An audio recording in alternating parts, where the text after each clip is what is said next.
This is NDTV. And you're watching NDTV 24/7.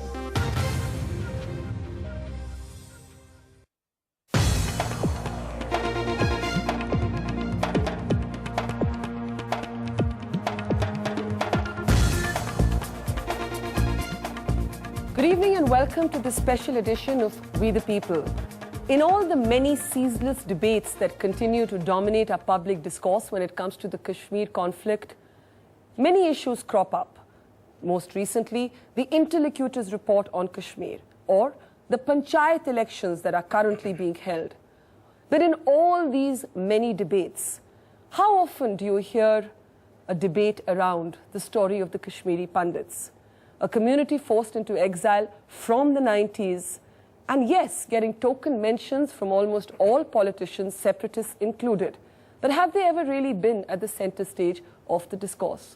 On We the People today, we ask, as we talk about normalcy in the Kashmir Valley, as we search for solutions to normalcy, is that normalcy possible without reconciliation between the two communities? I want to start actually with Siddharth, if I may.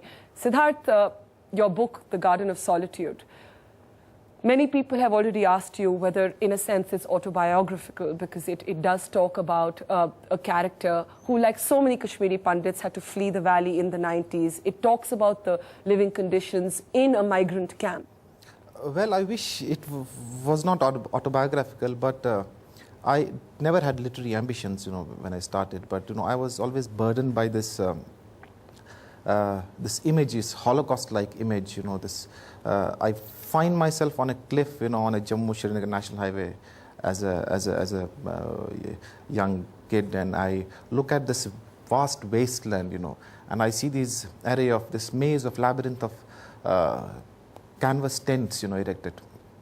And, every half an hour, a new canvas tent has been erected so that people who have been transported in trucks, migrants, were shoved into that, and this image remained with me for a long, long time. And and when I came out to Delhi, I found myself torn between, being a Kashmiri pandit and being somebody who is in Delhi, a migrant, And I started writing something about a journey of a boy through various vicissitudes of life.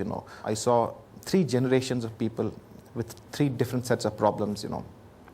Old people who came down confused, bewildered, caught in a web of memory and identity, and longing to go back and nostalgia, and the middle-aged who were kind of struggling to survive, in the scorching sun.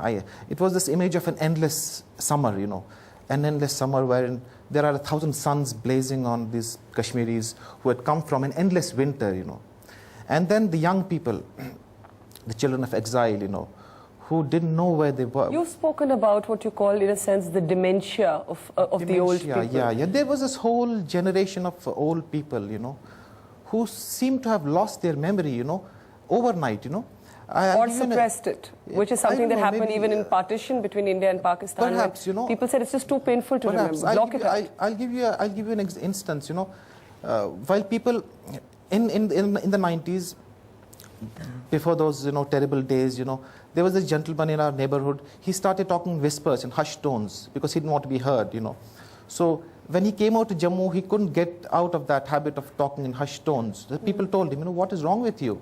It's Jammu now, you are safe. But it became a habit for him, talking in whispers. Hey, did you hear? Did you know what's happening, And we'll look at some of those emotions more closely. But Sanjay, if I can get you in, you're an actor, producer, and most recently your own experience has been chronicled in a film by Juhi Chawla, and it's a story we believe is loosely based on the experience that your mother actually went through. But talk a little bit about your own journey. You left the valley when you were 19. Your father was killed by militants. You've spoken about how your mother did go back to the valley, but she couldn't bring herself to go back to the house in which your father lived and was killed. At one level, you kind of switch off, And somewhere even I had switched off. The story of I Am Megha is not only the story of my mother, it's the story of every displaced person. In geographic context, yes, it's Kashmir.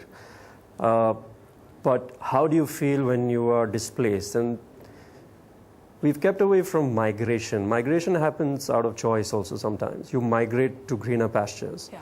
You migrate to US, you migrate to UK. You make a choice in those You make cases. a choice, but this is about displacement, which is not really out of choice, or really pushed to the corner and then a choice. And these are very normal experiences when you go back home after many years. It's cathartic, because a lot of people I know have still not gone back because they can't deal with it. NDTV's cricket app, Android and iPhone, fastest scorecard, special analysis, and much more. Download free. ndtv.com/apps.